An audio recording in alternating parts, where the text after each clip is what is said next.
Good evening, ladies as well as gentlemen. I'm Papa Boris, and in this video, I'm going to teach you how to play Lords of Waterdeep.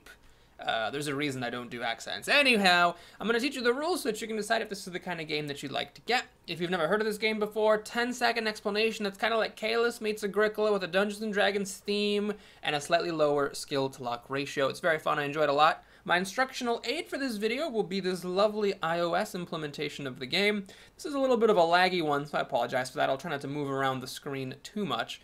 And the app is really great. I highly recommend this. I've had a tremendous amount of fun with it. But we're not here to review the app. We're here to explain the rules. So let's do this. In this game, the players are Lords of Waterdeep, trying to score the most points. This is a Eurogame after all, so there's a slight limit to how thematic the game can be. At the beginning of the game, you're going to be dealt a random Lord of Waterdeep, and this establishes your agenda for the game. So in this game, I'm Mert the Moneylender.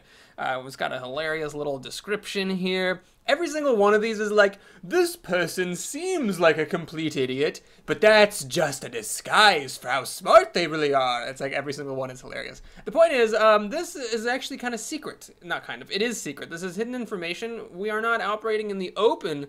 We are Lords of Waterdeep who are hiding in the shadows, pulling strings of secret societies or whatever. The point is, nobody knows that you're him. So my opponents do not know that at the end of the game, I will score 4 points for each commerce and piety quest that I have completed. Now in the base game, the Lords of Waterdeep are pretty simple. All but one of them have this exact same structure, which is 4 points for each of 2 different categories of quests. There are 5 categories. You got your piety, your commerce, your arcana, skullduggery, and warfare. So that is, at first glance, a little bit disappointing perhaps, because you're like, oh, well, I was kind of hoping for some more variety, but it actually is kind of nice because it makes it really easy when you first play the game. You just, can focus on the 2 types of quests that your lord gets bonus points for. These bonus points are significant.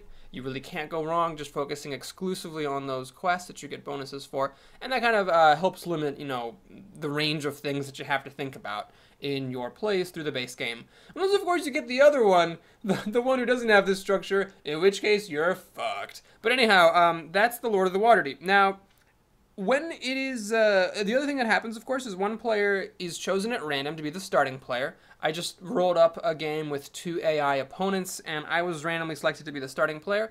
The starting player does have an advantage, so to compensate for that, the starting player has less money. The first player has 4 money.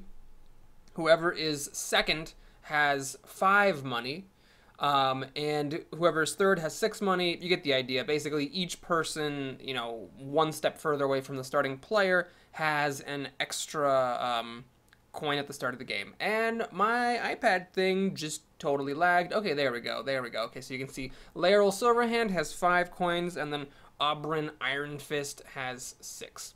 So, in addition to this, you are also dealt 2 quests, and I need to talk about this because this is actually a really important part of the game, understanding how quests work. When you get a quest, it's out in front of you, and basically that's a quest that can be completed. There are quests that you can pick up during the game. Let me zoom in a little bit here at Cliffwatch Inn. But you can't just complete these quests. These just aren't sitting out here for anyone to complete willy-nilly. You want to complete one of these, you got to get the quest added to your personal quest pile, which is the only pile of quests that you are able to complete. Now, every quest has 3 main things that you got to pay attention to. Let me actually zoom in on one of the ones I started with. One of the things is the type. So you have to look at the type of quest, and this is, of course, very important in the base game because 2 of the 5 types of quests you get bonuses for, and 3 you don't. So that's kind of important. There's a little bit of theme in the game, so Arcana quests, tend to involve purple cubes, which are wizards, and white cubes, which are priests. The warfare quests tend to involve the orange cubes, which are fighters. Yeah, so there's a little bit of theme, but all the quests use a variety of different types of adventurers. And I should mention that right here. These cubes, not the most thematic thing, but there are 4 different colors of cubes, each representing one of the 4 different types of adventurers. Again, orange is fighters, black is rogues, white is priests, and purple, obviously, is wizards, because magic is purple. I don't know. So then the other thing about the quest is what the quest requires. So the upper portion of the card will tell you what you need to complete that quest. So for this one, if I want to domesticate me some owlbears, and I'm sick of them tearing my face off with their beaks, I want them to, roll around and have their belly scratched, I'm going to need a priest and 2 wizards to do that, obviously. Then the other part is the reward. If you manage to submit the stuff that the quest requires, you get the reward.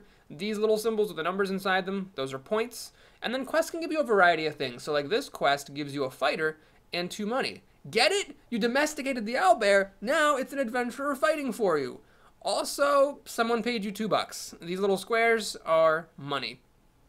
So that's it. When you complete a quest, it goes into your completed quest pile, which is actually secret, so you kind of have to pay attention during the course of the game for which quests your opponents are completing. You can't just look at their quest pile anytime you want. There are, however, some quests that don't go into that quest pile completely. They kind of stay out in the open, and these are what are called plot quests. Conveniently, I was dealt one here, so I can show you what that is. There are some quests that have ongoing rewards. Like this one, if you can install a spy in Castle Waterdeep, you need 4 rogues to do it, and you have to pay them each a salary of 1 coin. If you can do this, then they all go into Waterdeep. I guess you installed 4 spies, not just 1. I don't know, but you get 8 points, and from this point forward to the end of the game, whenever you complete a Skullduggery quest, you score 2 points. And the quests can get really, really wacky. There are some quests, like this one, actually, we got one of the wackier ones. This thing isn't even worth any points, but you get an extra worker for the rest of the game. So every round you get to place 1 more worker than your opponents do. So this one obviously is pretty good if you get it early. It's pretty crappy if you get it late. But, you know, the one of the strengths of the game is that, you know, the designers really did go pretty balls to the wall Dickens here with the quests. They do a lot of really cool things. They can make every game feel really different. And they really do show the theme through the game. Like, if it was just turning cubes into points, you know, this game would be pretty lame. But the quests managed to convey some theme through the mechanics, which is cool. Okay, so that's quests. We'll talk about those and more later. The next thing is intrigue cards. So these are cards that you can play during the game, mainly by going over here to Waterdeep Harbor, where all the shady things happen. So intrigue cards vary in their effects. Some of them are really great. Like this one, you just get 4 money, 2 fighters, 2 rogues, a wizard, or priest. That's actually really, really good. You get your choice of whatever. Some of them are quite conditional, bordering on useless, and that is a little bit of a source of luck in the game. If you get cards all the time that are like this one that are really great, then that's much more helpful than if you get garbage with words written on it throughout the entire game. The intrigue cards can give you benefits. They can give your opponents benefits. They can hurt your opponents. So there's a lot of, you know, bullshit that the players can do with each other through the intrigue cards, and I'd say that those are a pretty well done component of the game, although some folks may be annoyed by the luck element of, you know, which intrigue cards you draw. In my experience, it doesn't really determine the outcome as much as skill does, but it can feel frustrating at times if you don't get good ones or if your opponents get the perfect ones at all the times they need them, etc. Okay, so that's it for the, like, stuff that you get and what you start with. Let's go ahead now and actually explain the turn-by-turn gameplay. Beginning with the starting player. The players take turns placing one of their workers, which this game calls agents, onto an available action space. When you place an agent, it doesn't matter like where the space is on the map, like the fact that the physical distances here are totally irrelevant, but you cannot place an agent onto a space that has another agent on it. So I'm just going to make a sample move, and I'm not saying this is a good move or anything. We're just going to go here to the Field of Triumph, which will give us 2 fighters. And now for the remainder of the round, nobody can go into the Field of Fighters. My opponent went to the Aurora Realms shop, got some money. My other opponent went to the Grinning Lion Tavern, got a couple of rogues. Oberyn Iron Fist, you're up to no good, you jackass. But now, these 3 spaces cannot be placed on anymore. So if you've played Caylus or Agricola, you can definitely see the resemblance to those games. This is more like Agricola than like Caylus in the sense that you do get the benefit of the space immediately after placing your worker on it. And this continues until all of the players' workers have been placed. Then there's another little thing that happens, and then we go on to the next round. There are 8 rounds in the game. At the end of the 8th round, whoever has the most points after bonus scoring. Remember, your Lords of Waterdeep do give you some bonuses at the game's end. That's when we reveal who we all were and get bonus points accordingly. Whoever has the most points within the game wins. I'll mention a little bit more about scoring as well. At the end of the game, every 2 money that you have is worth 1 point, and every 1 adventure that you have is worth 1 point as well. And unlike in other games, this is not just a pitiable consolation prize. It is, of course, better to convert your money and your workers into quests, but it can be a sizable contribution to your final score to have workers and money left over. So it's not like you're completely screwed if you don't manage to turn in that 1 quest that you were hoping to. Now, after you place your agent, you may, if you wish, as a free action, complete one of your quests. So you don't have to go anywhere to complete a quest. It's just a free thing that you get to do at the end of your turn. There are some restrictions, though. You can only complete one quest per turn, and you have to complete the quest after you place your agent, not before you place your agent. This usually won't matter, but every now and then you will wish that you could complete the quest first, and you can't. So you have to place your agent, then optionally you may complete up to one of your quests. Now let's talk about what all the actions do. Most of them are pretty simple, so let's zoom in a little bit. We got our Field of Triumph, get 2 workers, or fighters. Grinning Lion Tavern, get 2 rogues. There's a Plinth where you get a cleric, and then a Blackstaff Tower where you get a mage.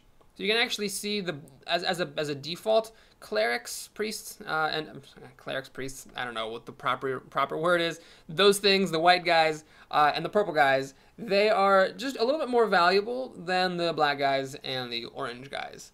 So that's something to keep in mind. Although at the end of the game, 1 orange cube is worth the same as a purple cube. They're both worth 1 point. During the game, it can be a little bit harder to accumulate, 3 wizards for a quest than it is to complete 3 warriors, or to accumulate 3 warriors for a quest.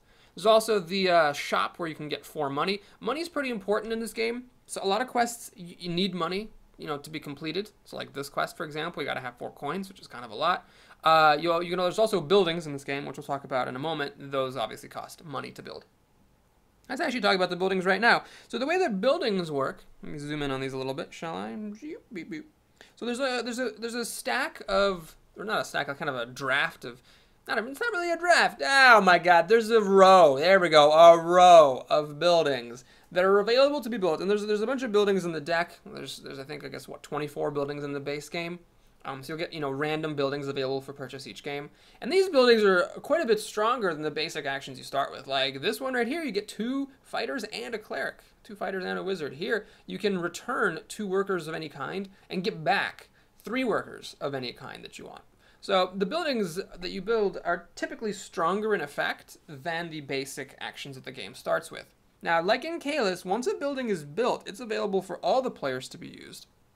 So if you go to the Builder's Hall, for example, and cough up 8 coins to build this House of Heroes, it's not just your House of Heroes. Anybody can go to the House of Heroes now. This is just like an extra action space that it becomes permanently available for the rest of the game. The squares you see here, this is where buildings get placed. So let me actually demonstrate that, because hey, why not? I got 4 money, which is enough to build the 3 pearls. So let's build this thing. All right, so you pay the cost, which is in the upper left-hand corner, and then you put the building. This is the new building that came out to replace it. So like now, the Heroes Garden can be built. But let's take a quick look at it here. So here's the 3 pearls that I built. You place your player marker on it to mark the fact that you have built it. But anybody can put an agent on here, and it's just like all the other places. Only 1 agent can be on this building. Once somebody uses it, no one else can use it. So the advantage of being the owner is twofold. Number 1, if one of your opponents goes on the building, you get whatever benefit is listed in the owner area here. So if somebody other than me goes on the 3 pearls, then I get 2 coins. If I go on 3 pearls, I get to use the effect, but I don't get 2 coins. And note that the coins come from the bank, not from the player. Another benefit of building buildings is that they are worth points, and this can be a little bit confusing. The buildings are not worth points equal to their cost. So the House of Heroes, which costs 8, is not worth any more than the thing I just built, which only cost 4. The value of the buildings is actually in the bottom right-hand corner. Basically, at the start of each round, 1 victory point is placed upon each of the buildings in the row. And when you build a building, you get all of the victory points that have accumulated upon that building. So like I just got 1 point for building that thing I built because it was the first round and only 1 victory point had accumulated upon it. But the following round, if somebody were to build the House of Heroes, it'd be worth 2 points because 1 point would have accumulated. If somebody builds it the round after that, then they'll get 3 points, etc. So the longer a building sits in the row, the more points it's worth to the person who eventually builds it.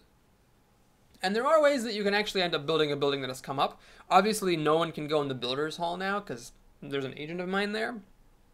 But if there were an effect that would happen that allowed you to get this building without putting a worker on it, or if I had an effect that let me remove this agent from the spot, allowing somebody else to perhaps place the agent onto the spot later on, and they built this, they actually wouldn't get any points for it at all.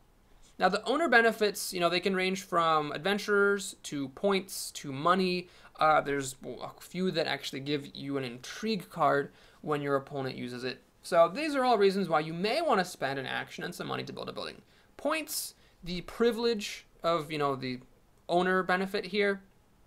And maybe you just really want that effect on the board and you feel like you're going to benefit from it more than your opponents will. So that's another possibility why you may want to put a building into play. But it's kind of interesting because if the players don't choose to build buildings, then you're just going to be stuck with, these crappy actions that you start with the game with, and it's going to be really difficult to accumulate resources and you're going to get a lower scoring game.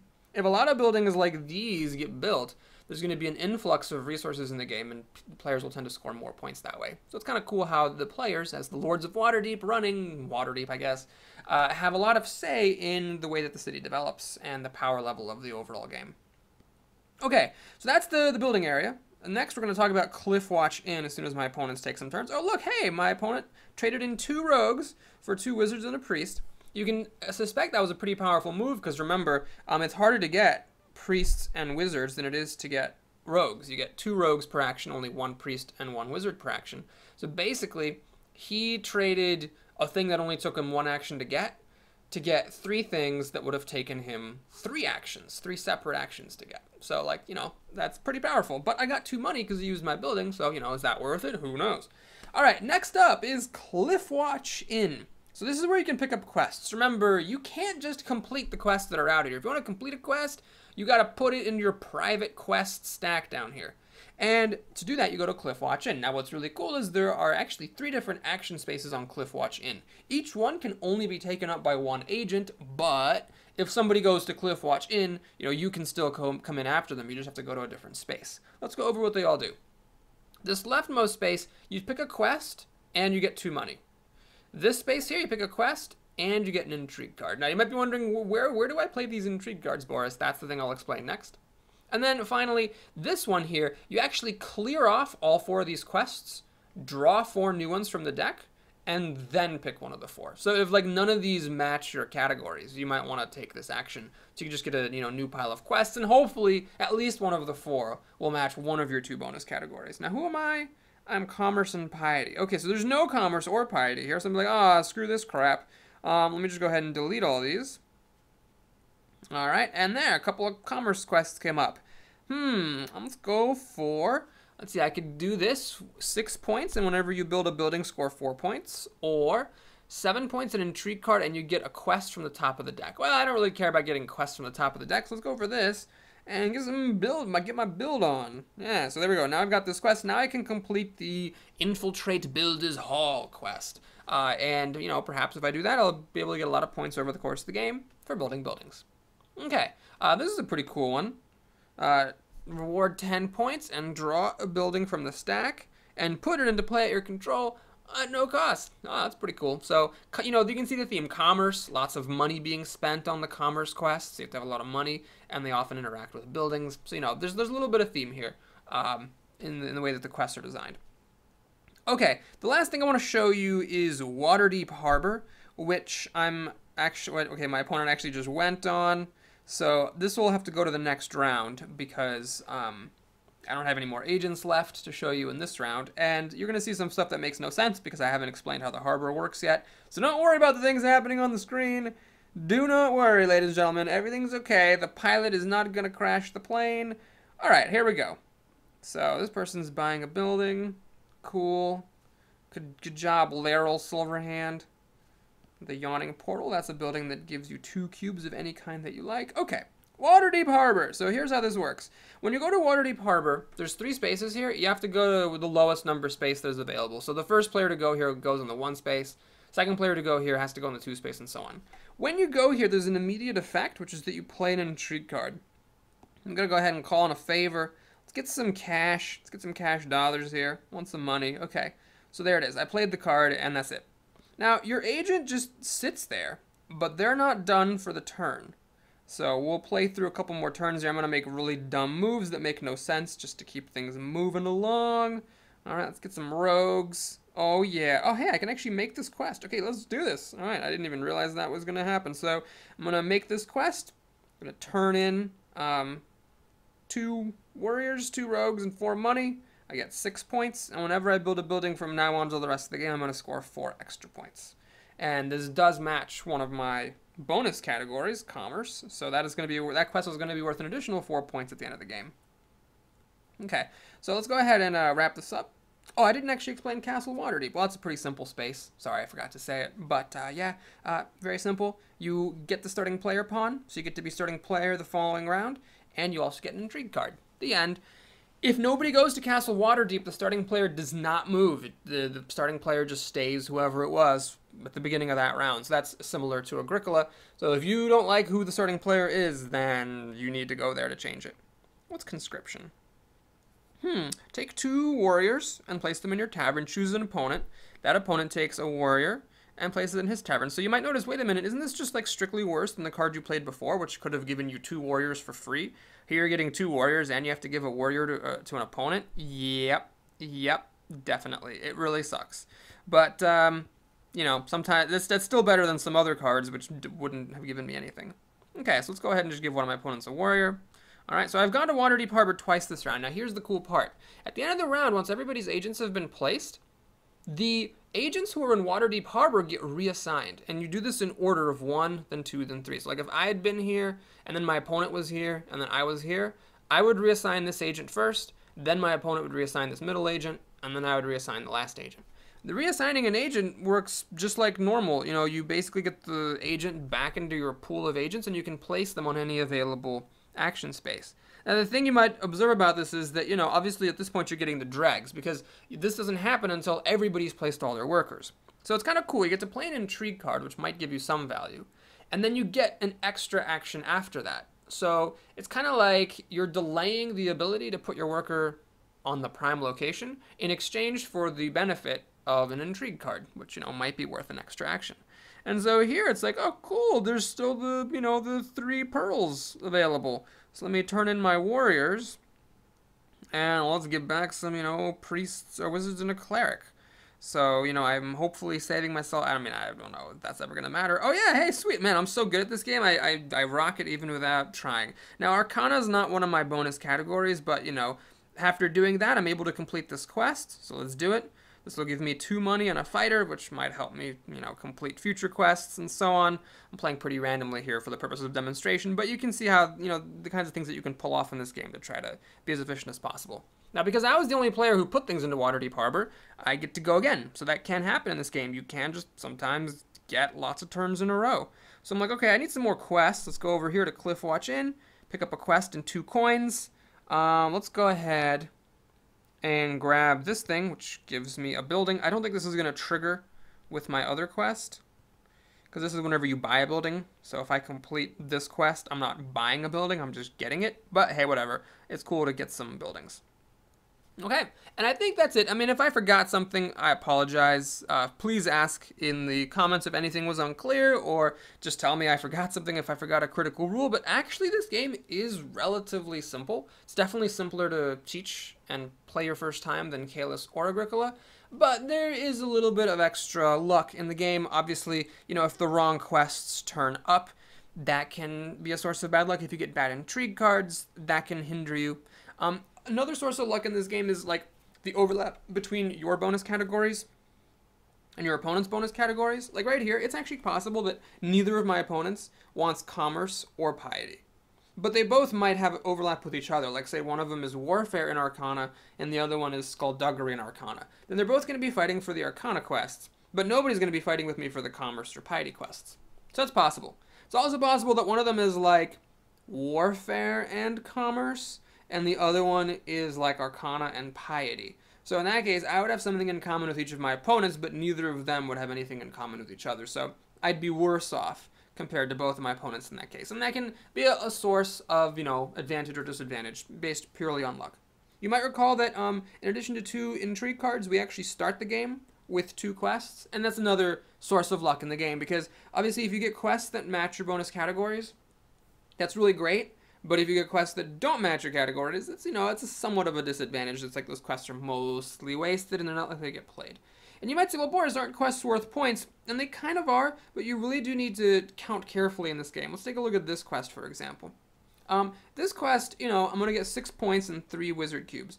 But you got to consider, I am giving up 4 cubes and 4 money to complete this quest. Remember, at the end of the game, each cube is worth 1 point and every 2 money is worth a point. So I'm giving up 1, 2, 3, 4, 5, 6 points to get 6, 7, 8, 9 points. So in terms of points, this is really only giving me 3 points. It's actually not that good. And typically the lower the point value of the quest, the worse the ratio of what you're getting. Like this one here, 1, 2, 3, 4, 5, 6 points to get 8. That's only 2 points. Now, 2 points plus 2 points every Skullduggery quest, but if I don't have Skullduggery, I'm not going to want to complete more Skullduggery quests. And if it's just this thing, it may look like, oh, 8 points, that's pretty solid, but it's really not. It's really only 2.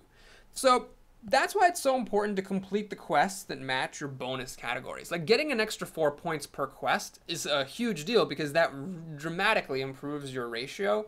Since you're really only getting like, 2, 3, 4 points per quest for most quests after you account for what you're losing in points for the resources that you spent to complete the quest.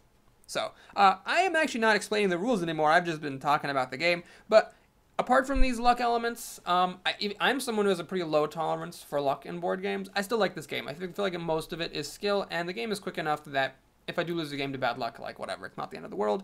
Plus, the expansions, add more complexity to the game, which decreases the amount of luck involved as well. So I'd say it's a solid game. I personally recommend it, and I hope you enjoyed this video. If you did, please like and/or subscribe, and I'll see you again soon with some more gameplay for Lords of Waterdeep. Take care, everybody.